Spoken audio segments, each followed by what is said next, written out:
So, worry isn't just like an annoying mental habit. Right. Studies actually show it is a biological threat that literally shortens your life, and it makes you physically sick.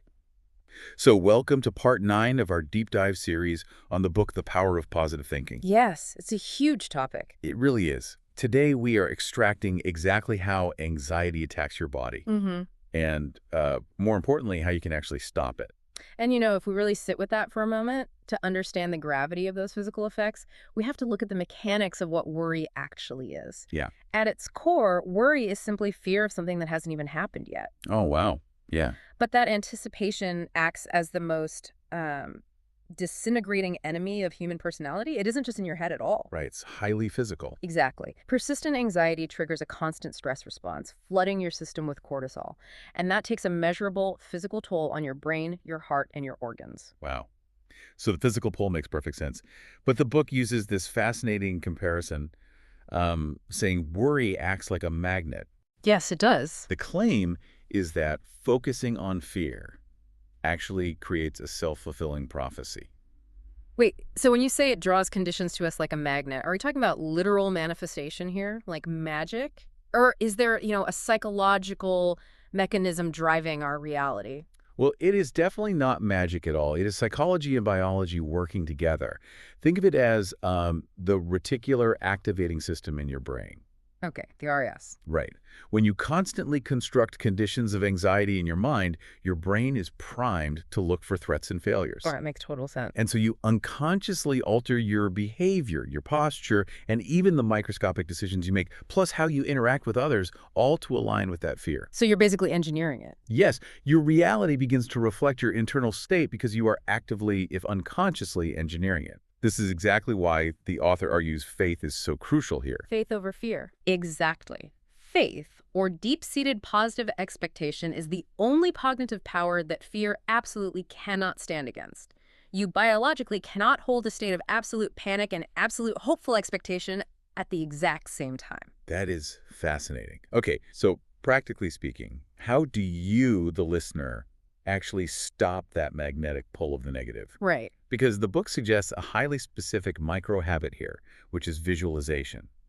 Specifically, picturing your mind like a basin of water. Exactly. So you actively imagine all of your worry physically draining out of you, just Yeah. like water flowing out of a basin when the stopper is removed. I really love that image. It is powerful. But, and this is where most people fail, once that basin is empty, the mind must be deliberately refilled with thoughts of courage and hope. Oh, because of the vacuum? Yes. I- If you just empty it and leave a vacuum, your brain's default negativity bias will just rush those exact same fears right back in.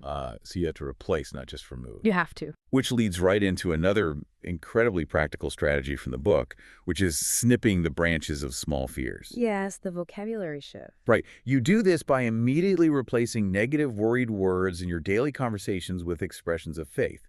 So by changing your vocabulary, you aren't just, like, putting on a happy face. No, not at all. You are actually interrupting the neural pathways that feed the root of the anxiety.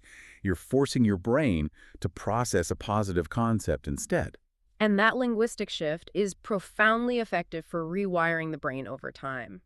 To really anchor this whole dynamic, the author highlights a standout power quote from Job chapter 3, verse 25. Oh, let's hear it. Listen to the phrasing here. For the thing which I greatly feared is come upon me. Wow. It is a stark reminder.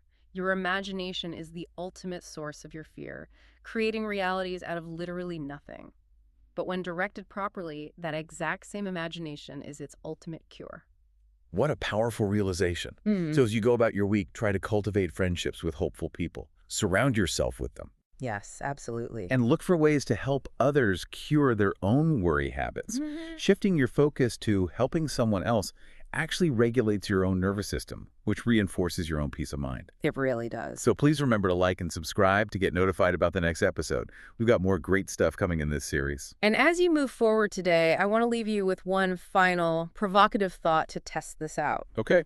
What if every single morning, before you even got out of bed, you simply repeated the words, I believe, 3 times? Just 3 times. Just 3 times. Yeah. If you started every day deliberately conditioning your mind to faith before the chaos of the world could even touch you, how might that fundamentally alter the trajectory of your entire life?